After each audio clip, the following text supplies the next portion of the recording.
Hello everyone and welcome to Lush and Salty Aquariums. My name is Stefan. Thank you for supporting the channel.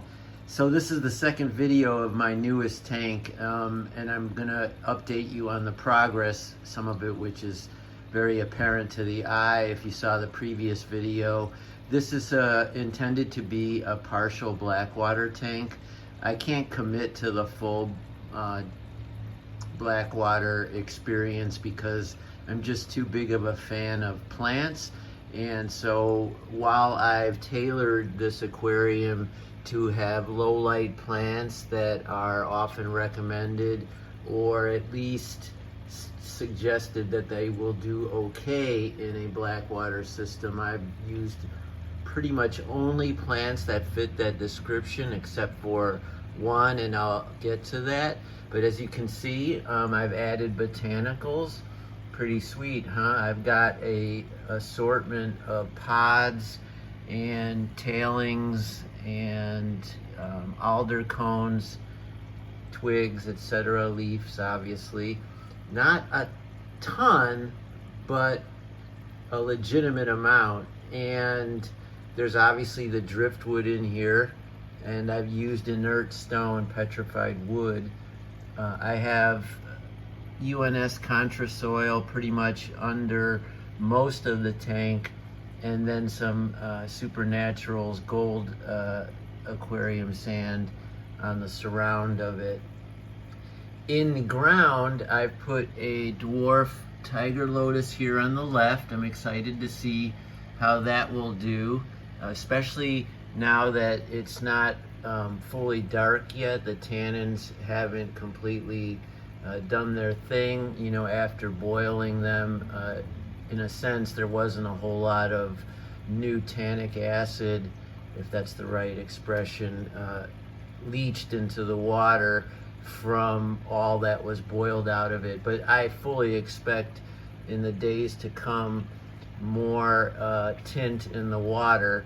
And so this plant does pretty well in that Amazonian type of environment, but the leaves will receive a pretty good dose of unobstructed light. And I think once it gets going, it'll be fine no matter what the tint of the water is.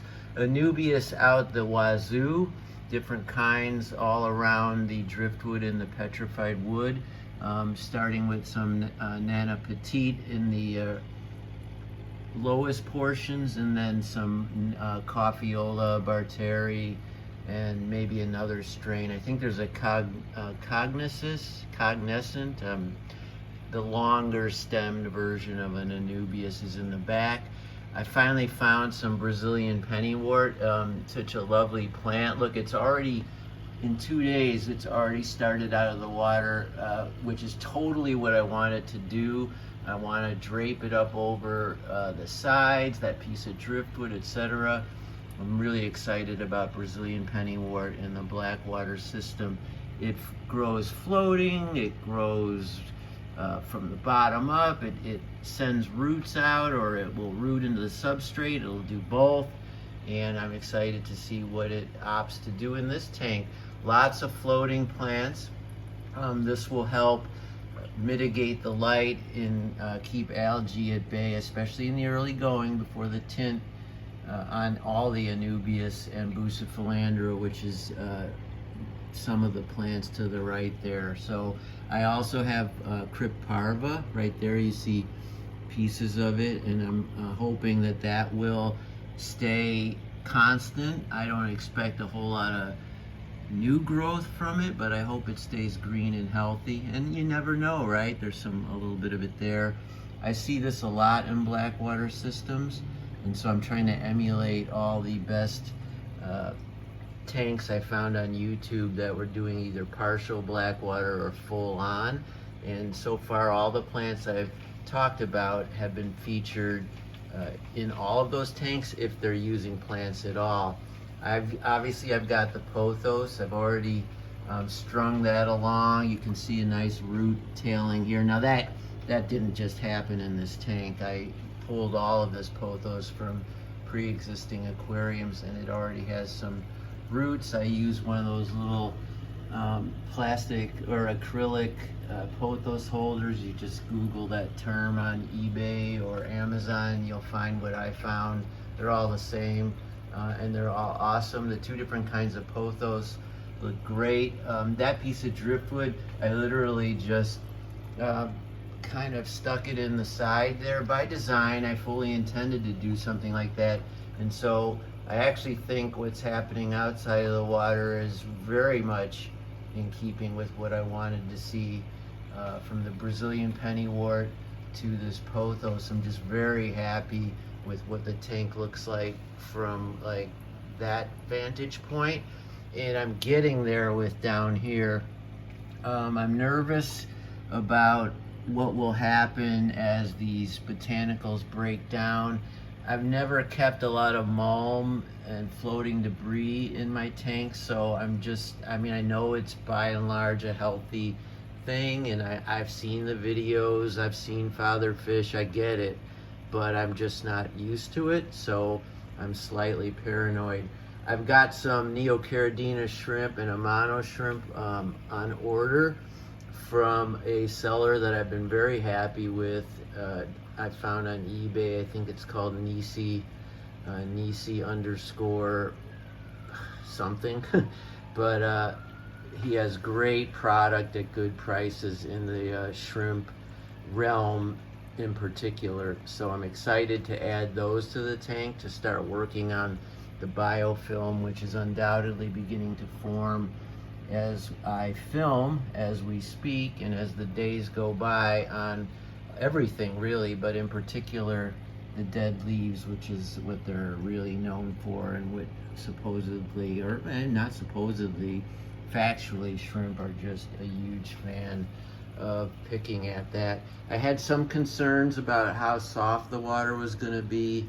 The acidic quality of a Blackwater tank is usually, it can easily be below 6.0, and at a certain point shrimp just don't do that well. Neocaridina, obviously Caridina do that well, bee shrimp, but I'm not keeping those exotic species. I want some workhorses to get in all the nooks and crannies, and depending on what fish I opt for, I'm hoping they survive and breed and do everything everybody wants when they put shrimp in their tanks.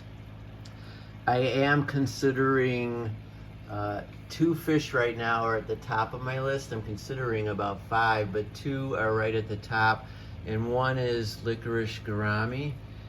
These exotic, beautiful, nano-sized gourami that are just stunning. I mean, they're like a much more, I think, colorful, interesting, and exotic version of the sparkling gourami or the croaking gourami. A lot less common and more money, but I do have some saved in a shopping cart at the Wet Spot and another online retailer. I haven't pulled the trigger, but I'm looking at a small group between 3 and 5 of licorice gouramis. They will predate on invertebrates, but generally their mouths are so small, it would only be the babies that would be in jeopardy, unless you have a rogue gourami, which is, you know, like any fish, it's like a discus or something. You know, if you get a rogue, it's going to be a badass, and all bets are off. The other fish I'm thinking about is the neon or red. God, it's got 4 words in it. The red neon blue rainbow fish. It's a featherfin, a pseudomcgill. So they're super tiny, at least as far as that whole genus, and they're mega beautiful, especially the one I just referenced. They're all in the neon blue eye kind of. The blue eye is what they're called for short, but the neon red blue eye in particular caught my fancy. So that's a second possibility. I do worry about the size of this tank being right at the edge of what I would consider to be doable. This is a 10.7 gallon SR Aquaristic fish tank.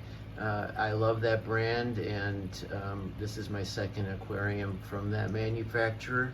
They're also located in just outside of Chicago, so happy to support a local business for sure, although they're international, I believe, at this point in terms of their online and reputation.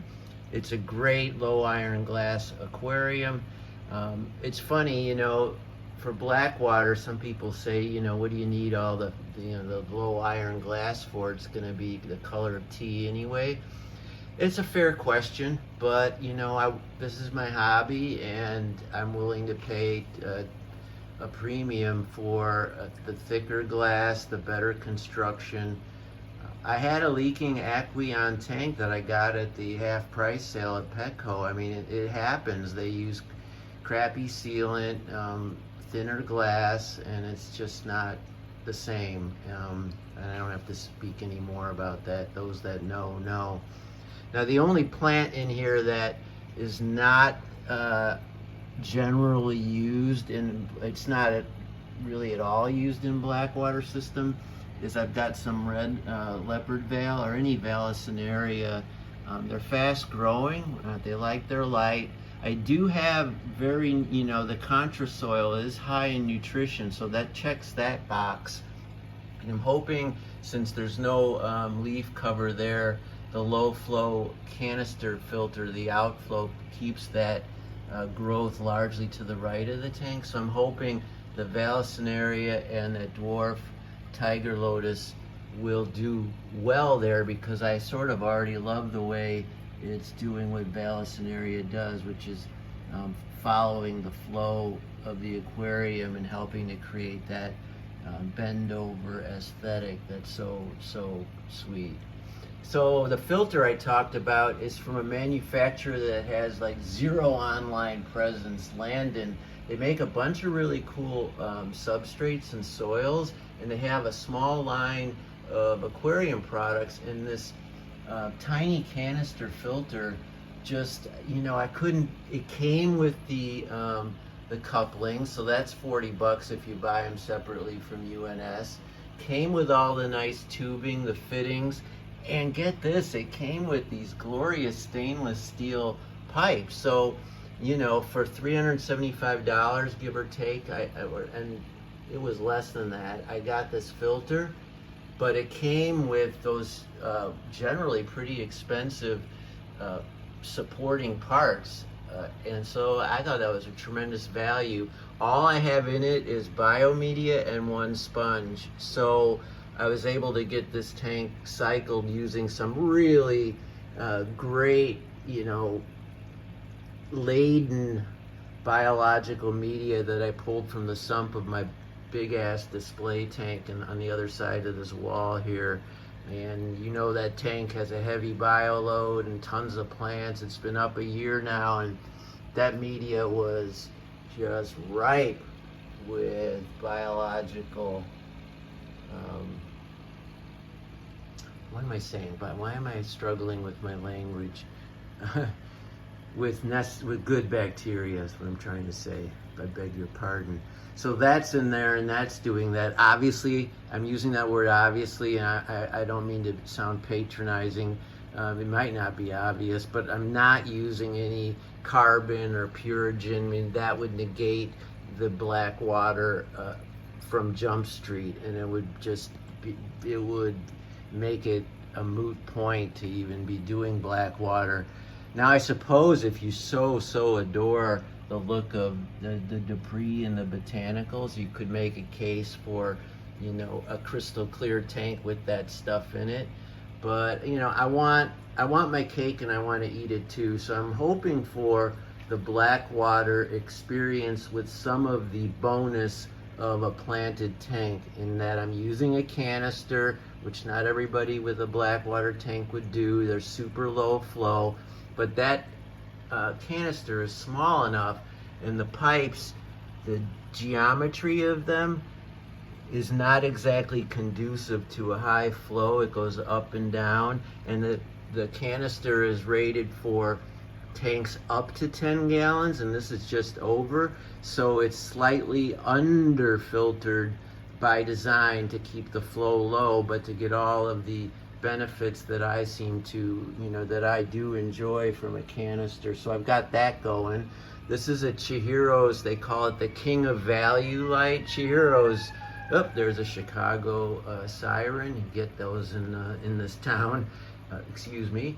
So this light is in their family, and it's on the app, the Chihiro's app, which is wonderful. So it does do that, and it has RGB, but you cannot control the color spectrum. You can only control the intensity. So as you turn up the white light, you're turning up or down the RGB.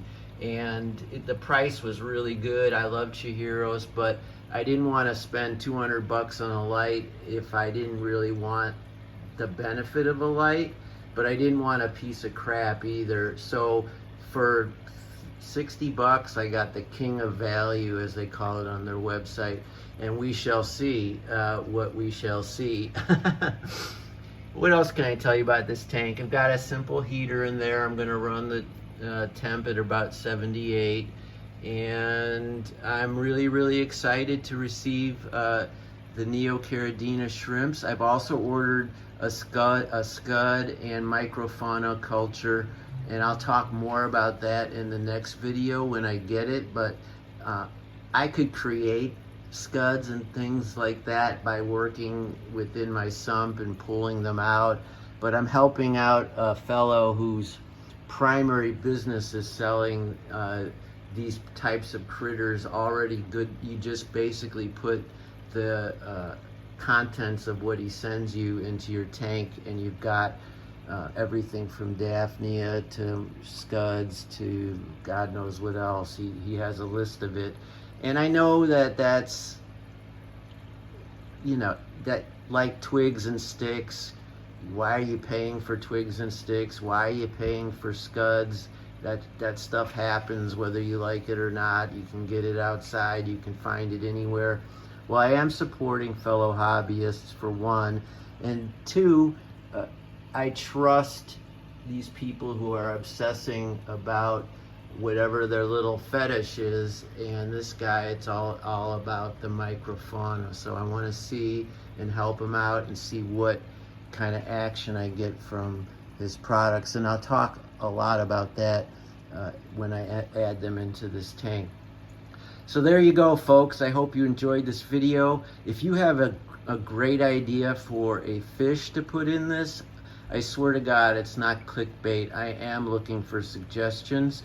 My friends at Aquadiction in the United Kingdom suggested the very rare and exotic J-barb, and I would buy those right now if I could find a single group of them anywhere in the United States. Even Canada. They're just very rare and hard to find, but look them up, and they're super beautiful, super tiny, and really cool, and they like Blackwater. So when they recommended that to me, I was gonzo, and then I couldn't find any. All right, everybody, always keep your hands in the tank. You know I will. Ciao for now.